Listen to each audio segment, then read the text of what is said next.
All right, guys, welcome back to the Two Deep Coverage Pod. Today, obviously, we have to dive into the playoffs. They're coming up this weekend, starting on Saturday, tomorrow.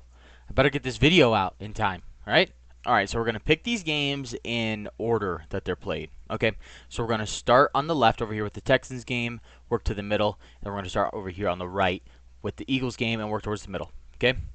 So, first game, Saturday, I guess like everybody's saying, the Texans always get this. I mean, the Chargers. This is kind of like a weird AFC matchup, but let's just kind of go over how both of them did this season. I mean, they went crazy. The Chargers did compared to last year. I mean, just absolutely insane. Jim Harbaugh's just turned their complete program around. Um, it's just unbelievable what they've been able to do. I think Justin Herbert's actually going to be able to shine a little bit. I think that the Texans as well have had a really hard time moving the ball. As good as their defense is, I just think that the Chargers are going to wear them down a little bit more. They got Zeke to kind of just throw another body at them, to be honest. So let's just pick who we really think is going to win. Let's go with the 5 seed Chargers here against the Texans. I think C.J. Stroud only fell back mainly because the team was way worse this year. Had some injuries as well. Tank Dell got hurt a little bit again. So let's just pick the Chargers. Chargers are going to be up here. Okay, so everything's going to autofill as we go through. All right, so let's move on to the next game, Ravens versus Steelers. Now, I know everybody on Saturday night is going to tune into this game, and they're going to watch the Ravens win against the Steelers for the third time this year. Okay, I just don't think that the Steelers are on the same level as Baltimore. I think it was kind of like back in the day when the Steelers were kind of always beating out the Ravens, or the Ravens were always beating out the Steelers, and then the Patriots were always beating out them to go to the Super Bowl. I think it's kind of like that now. I think the Chiefs beat up on everybody, and everybody beats up on the Steelers. So we're gonna pick the Ravens. I mean, I know that Zay Flowers got hurt, but I just think that they're so versatile, especially with Lamar and Derrick Henry. I mean, what are you gonna do? I mean, what are you gonna do? I mean, you basically have to watch three players and two bodies because you can run, throw, and then you have like a super power running back. So I'm not going to glaze too much today on the Ravens, but we're going to pick them to beat the Steelers.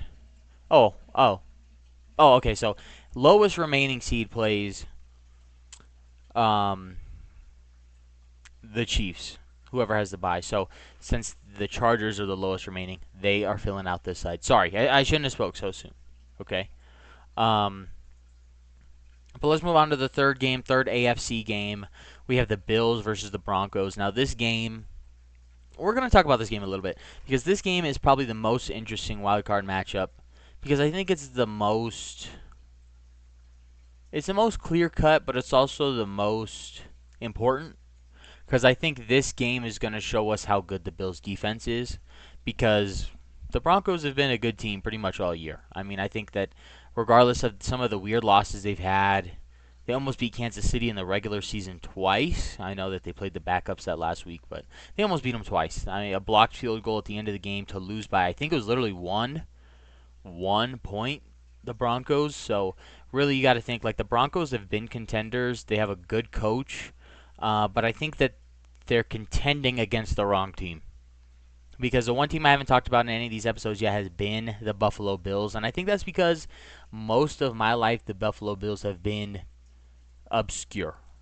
But the freak of all freaks, Josh Allen, just completely changes that. I mean, he's just a guy that when he gets on the football field, he's better. He's just better than the other guy. I think the only time that's true is maybe playing against the Ravens, playing against the Chiefs. But I think at the same time, like, I just don't think Patrick Mahomes is as good as his coaching gives him.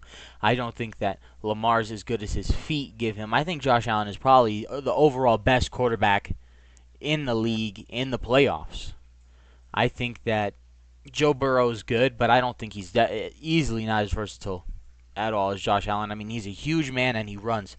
I mean, all the rushing touchdowns this year is something that I haven't talked about either. But I mean, they add to his MVP resume so much because he's able to not only throw the ball but take advantage of himself. The way that he's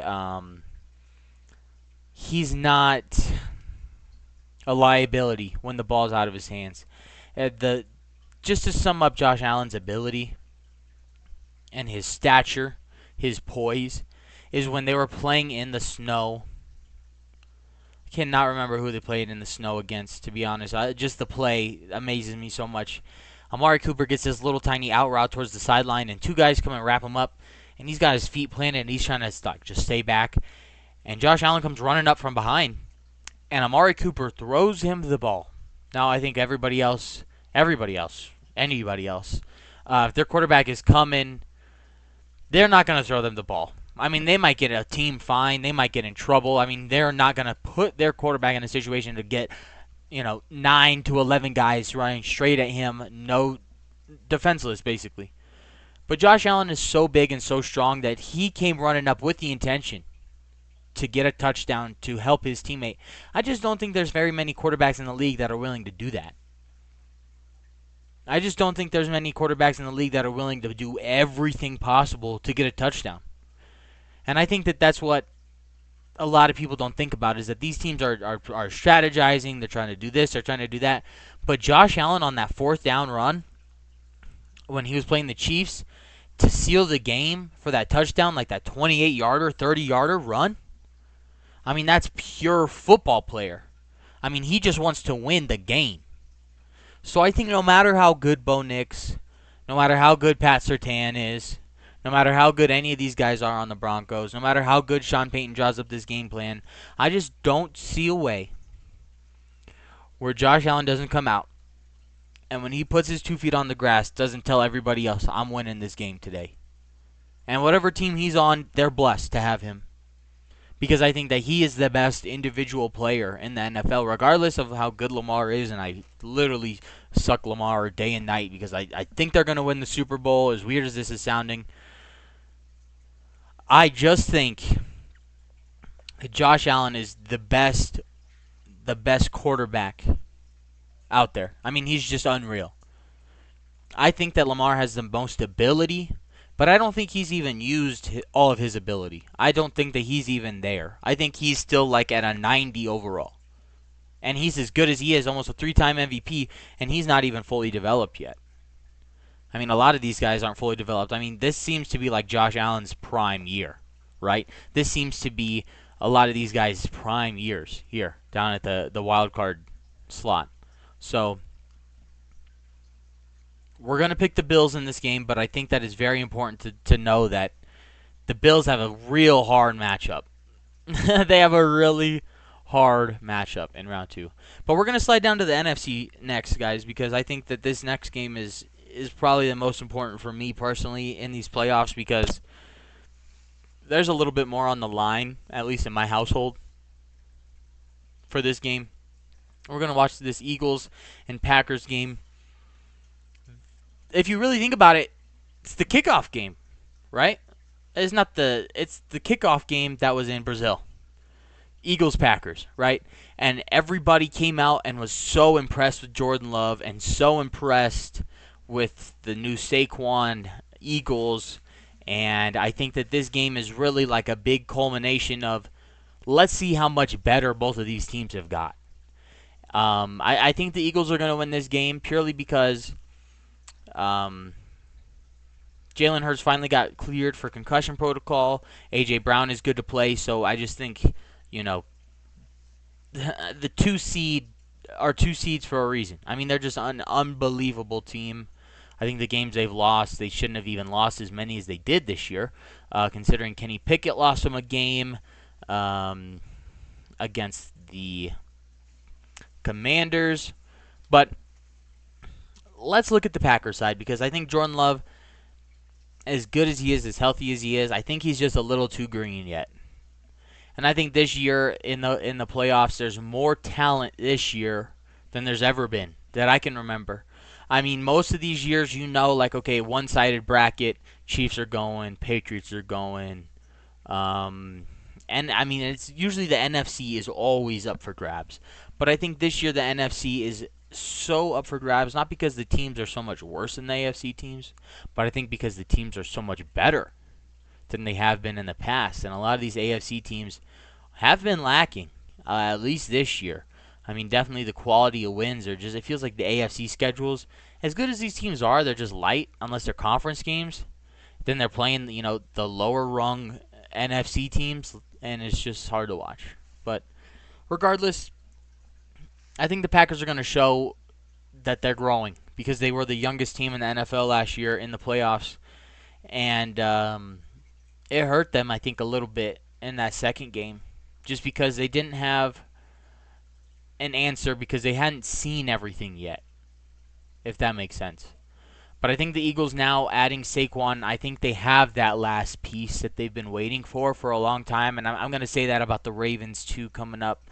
I don't know if everybody's going to be happy about that, but I'm going to be saying that about the Ravens because these bird teams finally figured out that you don't always have to fly. You know, when you're on the ground, you eat, right? It's when you get the worm. I'm making a lot of bird jokes here, but we're going with the birds. I mean, I just think Saquon is going to be that X factor. I just think that there's no way that you can't take him out of the game the way you can take out a receiver. You can't take him out of the game the same way you can, keep a quarterback contained. Yeah, you can't. You just can't keep him out. You can't. So I'm having the Eagles win against the Packers. Little side note here, personal vendetta against the Packers, being a Bears fan, right? But there's a few people that I know in my past that were big Packers fans, glazed Aaron Rodgers. I mean, they were probably had just as bad a personality as Aaron Rodgers, so it made sense that they just fell in line with him so much. But yeah, trash bag Packers, don't like them. Cheeseheads because they smell horrible. Not talking about the cheese head either. I'm talking about a cheesy head. Okay, these guys are disgusting up there with all their cheese. So, moving on to the next game. 2 games left in this wild card. Buccaneers and Commanders. This game, for me, is the one that I'm not sure about. The fact that Baker Mayfield played the Saints Week 18 and was behind most of the game really worries me. The fact that they just played and they did not look very good until the very end of the game really worries me because the Commanders always look good at the end of the game. So if it ends up being a shootout towards the end of the game, you better hope that you have some points in the beginning. So I'm looking for the Buccaneers to get a quick start here.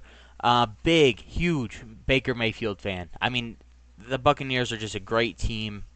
They've been a good team for a long time, and I think growing up, I just didn't realize it. Being on the other coast away from me is just tough. But they're good. I think playing in this division, a lot of people play to win their division. You'll always make the playoffs. So I think that being in a bad division hurt them over the years, building teams. They maybe built, the 7th best NFC playoff team. And I think that's not what we have today. I think they're maybe 5. But yeah, we're picking the Buccaneers. The only reason I'm picking the Buccaneers is because I think that experience is going to matter here in this game too. I think them going and playing Philadelphia last year and winning gave them a lot of confidence. They played hard in their second game in the playoffs as well, and I just don't think that the Bucs are willing to give up, especially after winning the division, getting Mike Evans his stuff, and making sure that they got into the playoffs. I mean, come on. It's just Baker. Come on. Just Baker. Now, moving on to the wild card game, the Monday night game, the last Monday night football game. Rams, Vikings at the Rams after losing that 1-seed game to the Lions. Now, that was Sam Darnold's biggest career game of his life. He's never had a bigger game, never had a bigger moment.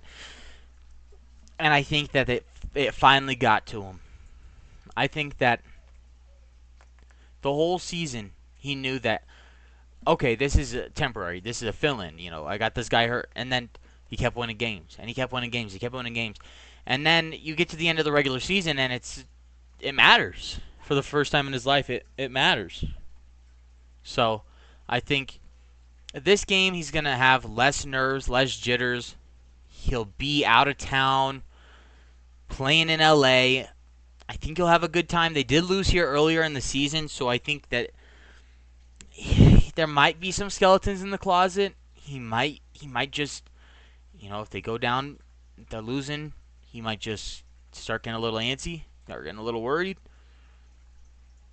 I just really love Matt Stafford.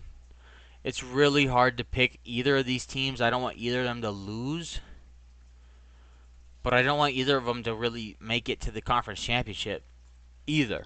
You know what I mean? I wish that there was just a way that neither of them had to lose this first game. I'm going to pick the Vikings purely because of the talent. Jordan Addison, Jefferson, Justin Jefferson, the. So I just got to pick the Vikings in that sense. I just think the Rams their window is so slim. It's tough. It's tough because their next game is the hardest for sure.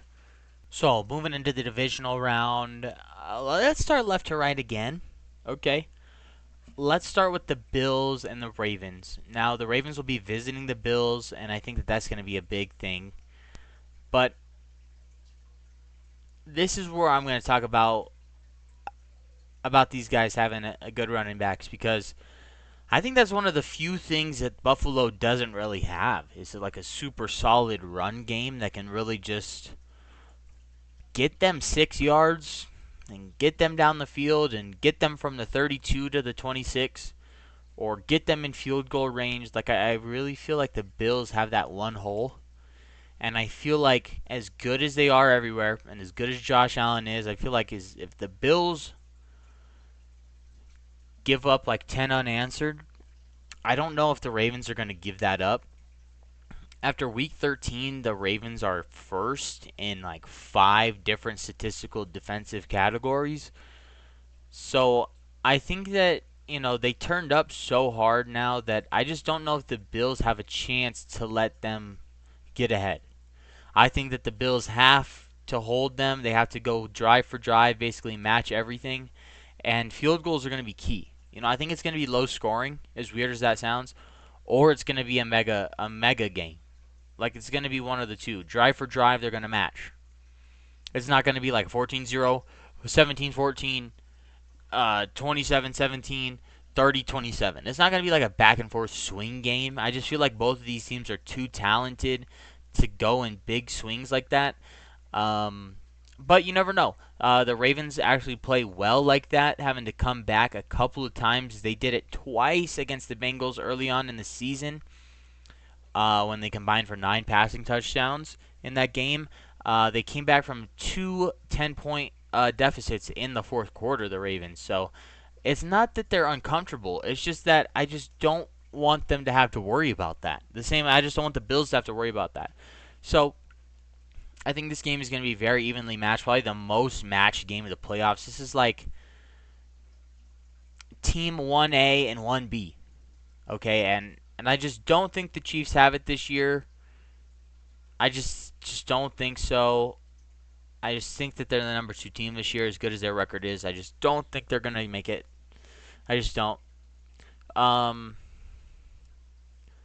But I just don't think the Ravens are going to let up against the Bills. I just don't think there's a way that all these guys don't go out on the field and just find a way down. Do I personally want Josh Allen to win? No. Do I personally want Josh Allen to lose? No. I'm picking the Ravens here purely because of Derrick Henry, purely because I picked them to win the Super Bowl at the beginning of the season, like in June, and I had my wife put it on Facebook. So I'm picking the Ravens to win this game against the Bills only because last year they did it again. They got to the conference championship and they lost. And I think this year they're not going to let that happen. I just don't. That's why they brought in Derrick Henry. He's the X factor for this side. So let's go to this second game, the Chiefs and the Chargers. Now the Chargers are going to be going into the bitter cold after playing in LA all year long. And they're going to go into the bitter cold. And they're going to have to play a team that has had more time to rest than any other team in the entire NFL. So, the Chiefs playing the Chargers. I just don't see a way the Chargers win this game. I just don't. The only reason I say that is because the Chiefs just find a way. I think when they're not playing A tier, S tier team, they'll just win because they have Andy Reid. They have great defensive coordinators and defensive players. So I just don't see a way that the Chiefs lose this game. I think the Chiefs maybe lose if there's an interception that shouldn't happen, like a tip, and they get 7, or a run back from a kickoff or something. I think that that's one thing that can actually change the tide of this kind of game. But I just see the Chiefs winning. Kind of the same way they won early in the season, like 24-17. Nothing crazy. You don't need a lot of points. You just need enough to win the game. Just enough. And I just think that Pat Mahomes knows how to find just enough points. Just enough points. You know what I mean? So, Pat Mahomes picking off Jim Harbaugh for the first time. Probably the only time. We'll get into that another day. But there's our AFC side filled out. Let's go out to the NFC side. Eagles and Bucks. Now this is a playoff matchup from last year. I personally think that the Bucks have a weird edge in this game and could win even at the link. Okay, but I'm gonna pick the Eagles to win because my wife's an Eagles fan. But what I think could happen and shock the world is that the Tampa Bay Buccaneers are in the NFC Championship. But I'm picking the Eagles because my wife's an Eagles fan. But I think that the Tampa Bay Buccaneers can get a lot of points really quick if they choose to. Like I said, they have to start quick against Washington. If they choose to get a lot of points in the beginning, they can definitely score a lot of points at the end. So, careful. Because they can win this game if Saquon doesn't run for 120. They can win this game if Saquon doesn't get 2 tugs. Easily. Tampa Bay can win this game by 10 if the Eagles aren't careful. So the Eagles need to be careful. But I'm picking the Eagles to win because my wife's an Eagles fan. Okay? All right. The divisional matchup, the NFC North matchup that I hate to see in the playoffs. 3 teams from my division, and my team isn't in it. You literally cannot have worse luck. The Lions, again, hosting the Vikings again. 2 games in a 3-week span. I just don't think the Vikings have it. I think that the Vikings end their run here only because they play the Lions. Like if their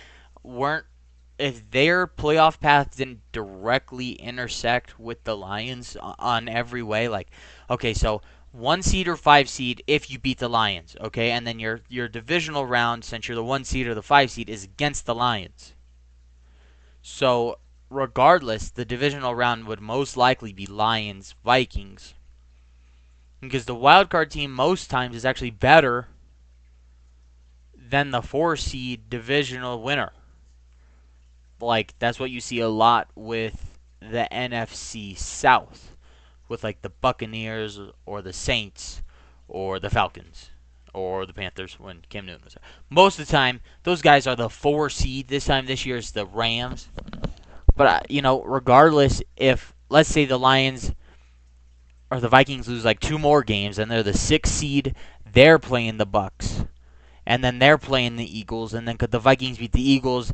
I think that's way more possible than them beating the Lions. Because I just think that the Lions now are what, like the Patriots were for the AFC. Now, not yet, not like that. They don't have a dynasty, right? But they have that intimidation factor right now to where you step up to the Lions and you're like, okay, well, these guys are good because they're all good.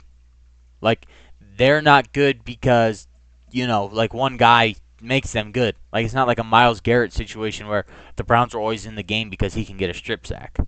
Or, like, always in the game because of, I'm not trying to find examples here right now, guys, but really, I just don't think that the Vikings have as much talent as the Lions. I don't think any team does. I mean, it's like literally all of their first-string guys are like the best players on that position. Except for, okay, give me Justin Jefferson. but not for Amon-Ra St. Brown. I'm not trading him. I'm keeping him, but give me Justin Jefferson too. So I just don't think the Vikings have it. I just don't think that they have it. And this bracket, this bracket is what I'm really thinking is going to happen. I just don't see any other possibility than this. It just seems so clear cut. As good as all the teams are, like I was saying at the beginning of the podcast, guys, as good as all of these teams are, there isn't a way that a lot of these teams can really just like outperform themselves. I think that there's a very clear-cut tiers right now in the league, and like a lot of these, like Colin Cowherd and like Pat McAfee, and a lot of these guys are saying like, okay, there's these 5 teams that actually can hold the trophy. There's 5, and the only team that's not in the conference championship games that is the Bills. Now again, I'm staying loyal to my picks and my wife here. Okay, now do I think the Bucks can win? I think the Bucks can win. I think that's going to be a huge coin flip. I think that the line will actually be like 3 points on that for the Eagles, 3.5 points. Like, it'll be very respectable for the Buccaneers. And I think that the Bills and the Ravens game is going to be like literally like 1.5, like a point and a half, 2.5. Like literally it's going to be as close as possible with the Bills having an edge, but then Lamar Jackson just kind of runs around a little bit more. Or maybe he doesn't. But I'm staying loyal to my pick from June. Okay, I think the Ravens are going to win the Super Bowl this year. Okay, and this is why. Okay, because we're moving into the conference championship round. We're going to start with the AFC again, left to right. And we're going to pick the Ravens against the Chiefs.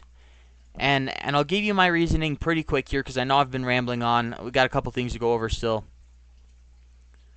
If the Chiefs lost all the games that came down to like the last second, special teams, or like a miracle basically, they won.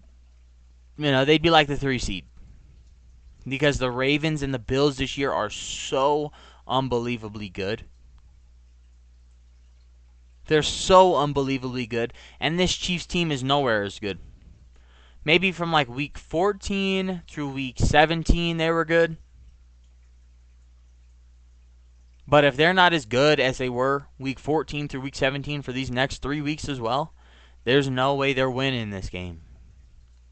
There's no way they're winning this game against the Ravens because I just don't think that Pat Mahomes and all of them have the legs to keep up with the Ravens anymore.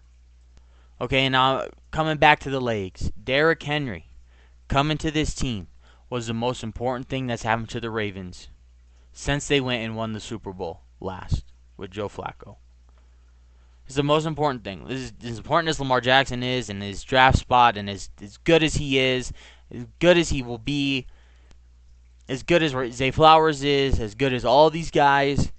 The most important thing to happen since Ray Lewis has left, since they've won their Super Bowl, is Derrick Henry coming to their team. I don't think there's a way that the Ravens are not in the conference championship until Derrick Henry retires. He's just that good. Everybody knows it. And I think that everybody is keeping out the fact that he was winning the Titans games on their own. You don't think that he can win the Ravens games on his own when everything else is even easier? The Chiefs have nothing this year, roster-wise. It's all been coached. It's all been one, dirty, sloppy games. There's not been one game where they've gone out and they've looked like, I'm them, I'm him. Not one.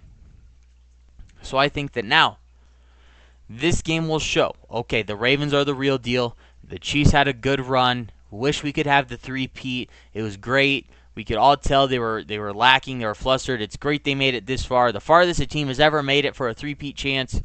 But the Ravens are going to win. Off the back of Derrick Henry and Lamar Jackson. There's really not a team that has a better duo other than this next team in the NFC. Okay? Now, I know I've been picking the Eagles because my wife's an Eagles fan. She's from Philly. And she's beautiful. But that's not why I'm picking the Eagles in this matchup. I'm picking the Eagles in this match for one reason only. Offense. You think offense? The Lions' offense is better than the Eagles' offense. Yeah, I would agree with that too. I would agree with that too. Now, as good as Saquon is, he's a number one guy, and their second option is probably like a number three guy, right? Well, the Lions have two number one guys at running back. They have Jared Goff, who's fantastic. Definitely a higher pick than Jalen Hurts ever was in the draft. Super Bowl appearance. Just a good player. But I just don't think that the Lions can match the Eagles' offense with their defense. The thing that worked so well against the Vikings and the thing that worked the best against any of their opponents leading up to the end of this year was the blitz. Okay, I understand that works well, but the blitz also really only works well when you're passing. Because if you're blitzing the outside and you're, trying to cross your D tackles and stuff, your running back has a really good path to just run right by everybody. And, I think they learned in the past that throwing the ball around is good. That's why they got A.J. Brown. That's why they needed that piece.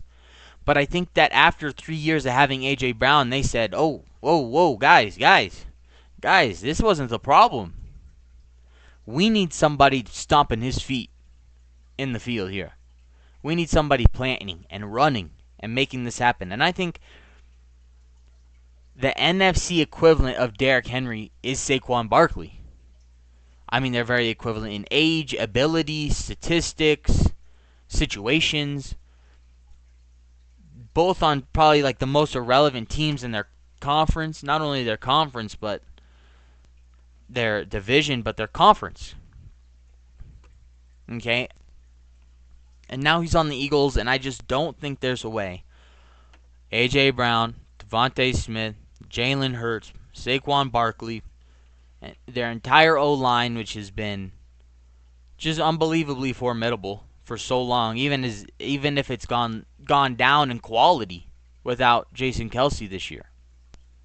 For the first year. Look where they're at. They did better than last year when they went 11-6 and ended up losing their first game in the playoffs. So I'm picking the Eagles here because my wife's an Eagles fan and because I think they're going to beat the Lions. And I just don't see a way that the Lions are going to be able, in their 20th game of the year, 19th game of the year, to look across the field and say, man, guys, they're pretty good too. I think the Eagles have been very fortunate to not play the Lions because I think that the Eagles would have more wins.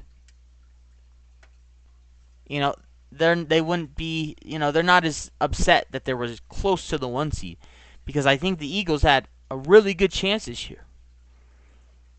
And I think they have a really good chance in the Super Bowl too.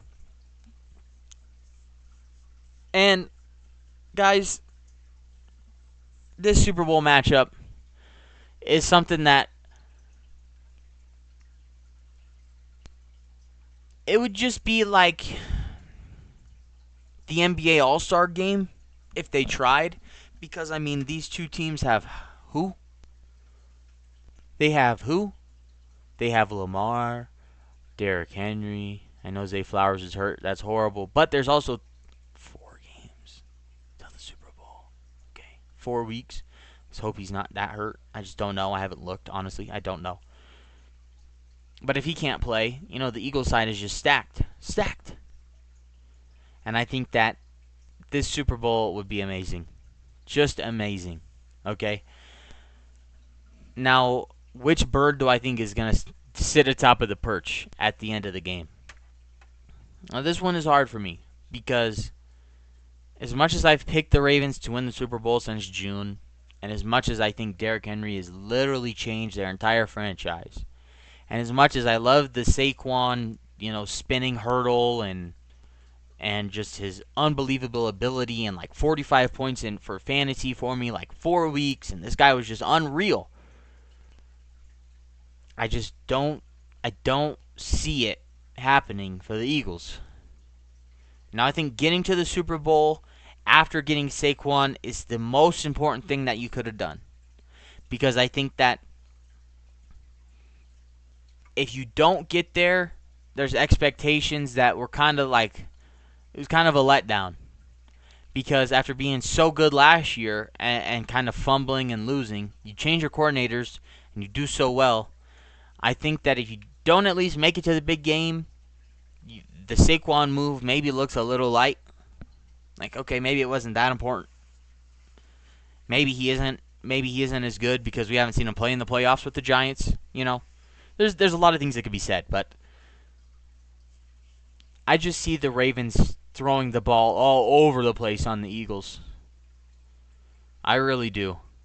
I think that the secondary for the Eagles is the thing that's really probably the most vulnerable.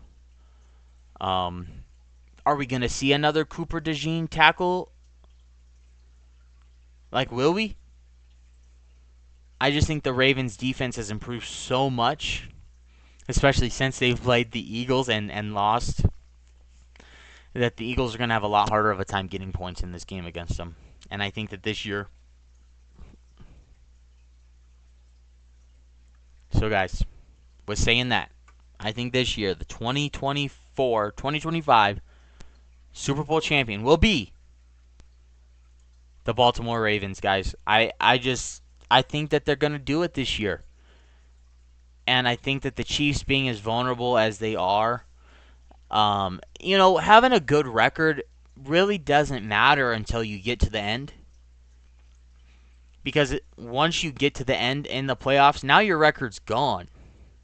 If you lose, you don't play any more games. So I think that the Chiefs, all of the cracks are going to turn into huge, huge canyons. And the Ravens are going to go, this is what we should have done last year. This is why we got Derrick Henry. Because he's just going to run those guys over. He's going to run them over. And I think that that's what's going to happen to the Eagles too, sadly. I just think I just don't see a way the Ravens lose. I didn't even know they were going to get Derrick Henry. And I picked them to win, and they get Derrick Henry, who is 1A, and Saquon's 1B. 1A and 1B. We got 1A and 1B in the Super Bowl running backs.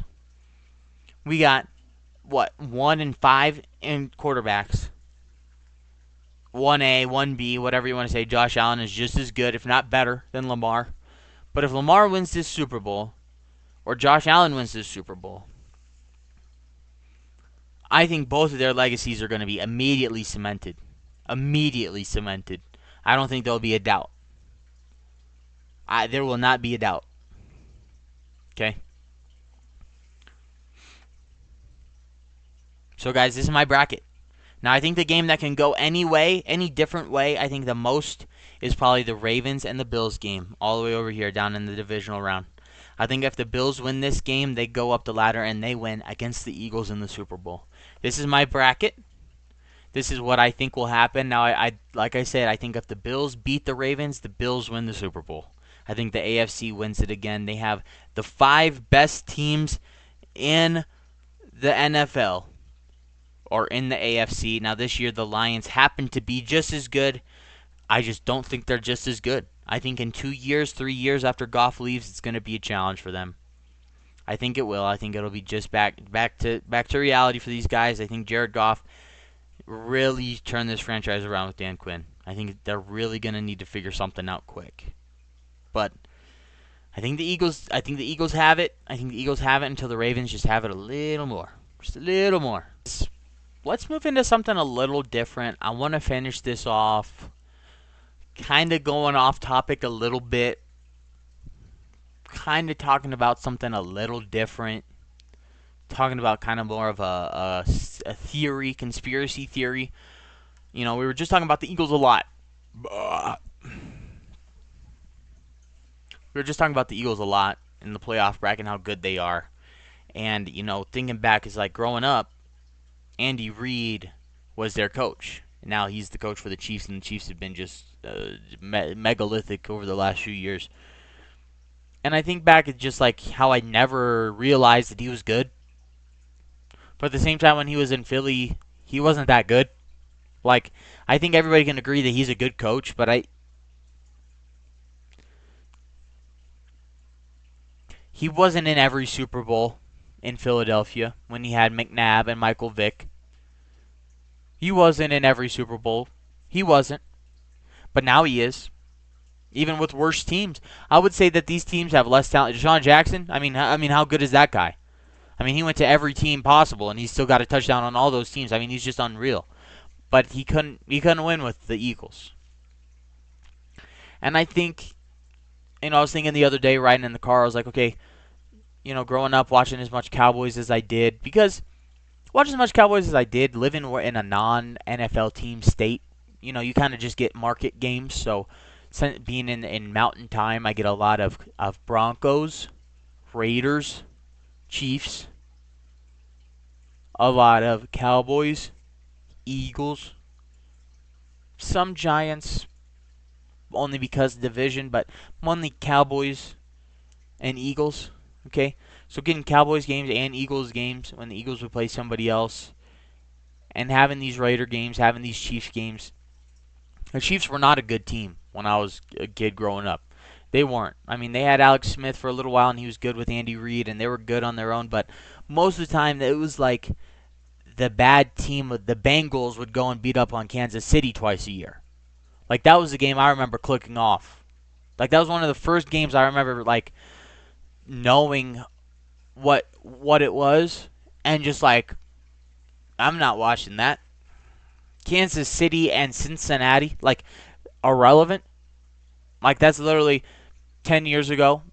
You can sum that up irrelevant. I'm not watching that game.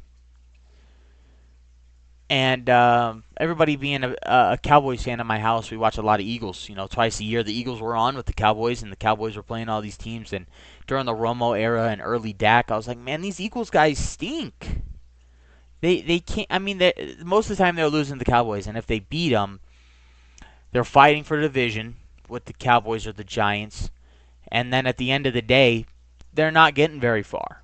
Okay, I know the year they went absolutely off with Carson Wentz, and then they had Nick Foles carry them through to the Super Bowl. I think was that first year where I was like, what is happening?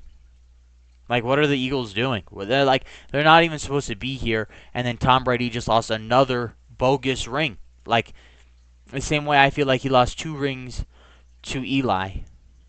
He lost a ring. Like, that was his too. Like, he was definitely better than those guys. And then, like, a couple years later, like, they're back. And I'm like, I know they're good because they have Jalen Hurts now, and, like, okay, but, like, why are they here? And then I thought, man, well, the Chiefs are getting pretty good. Like, why are the Chiefs so good? And then, everybody, like, Patrick Mahomes is literally, like, the new age best ever. And, I'm thinking it's like, okay, so now both teams are very successful, more successful than they were when Andy Reid was there. Both teams are more successful. Now, don't get me wrong. NFC Championship for Andy Reid. Sorry, guys. Got to bring this down a little bit. NFC Championship for Andy Reid in Philadelphia. That's great. That's good. I mean, that's a good place to be, but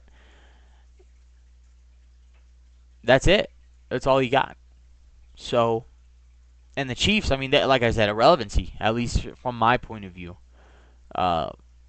Just irrelevancy for those guys. And now both teams are in better positions than they were. So I'm like, okay, so what's the answer?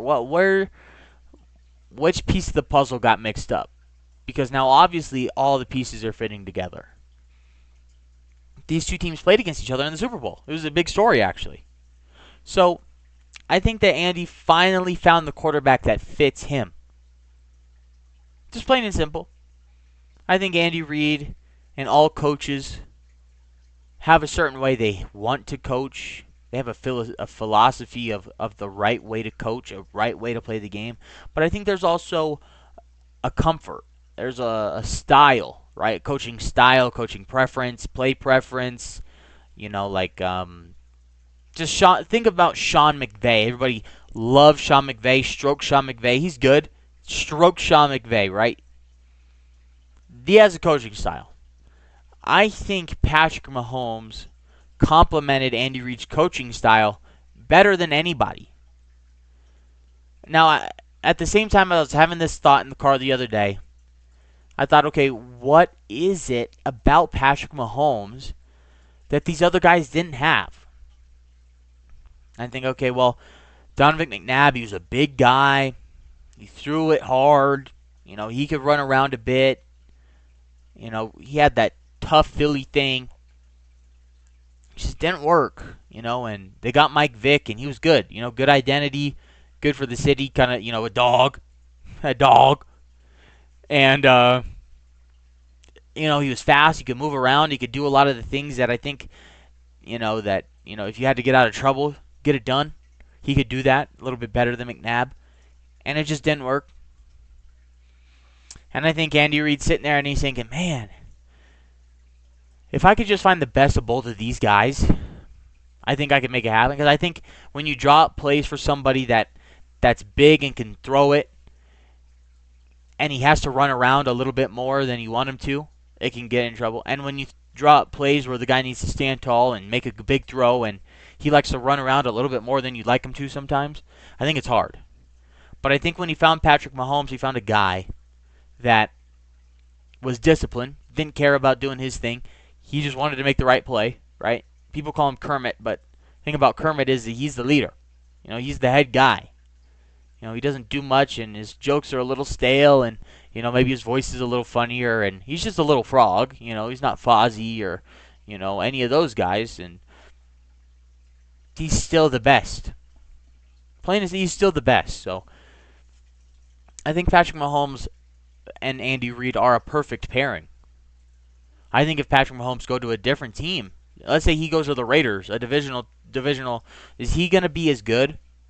Is he going to be throwing passes where he's horizontal to the ground, throwing passes?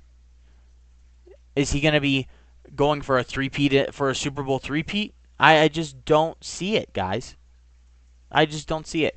And do I think Andy Reid is fired from Kansas City if he doesn't have Patrick Mahomes? Yeah. Yeah, I think that AFC Championship game is as high as he would have gone, and he would have been fired. And when he got fired from Philly and he went to Kansas City, I thought, oh, okay, a bad coach is going to go to a bad team so he could end his career and get fired. And it seems like finally, after being in Philadelphia, Andy Reid finally learned how to coach, right? And then he put it all together. There was that one piece missing, and the one piece came and it was perfect, and it was Patrick Mahomes. All right? So that's all I got. I think Patrick Mahomes is great. I think Andy Reid is great. But I think that it's a big Belichick-Brady situation where I think that is kind of reversed to where Reid found Mahomes at the end of his career, and he's going to be great for another 10 years on the end of his career. And I think that Belichick pretty much found Brady at the beginning of his head coaching career, and he was great for 20 years of the beginning of his head coaching career, right? And now Bill Belichick is going to be coaching North Carolina basically until the foreseeable future. And I just think they're the best duo right now. I just think they're the best duo. At least they like each other. I mean, in commercials and stuff, that's fun.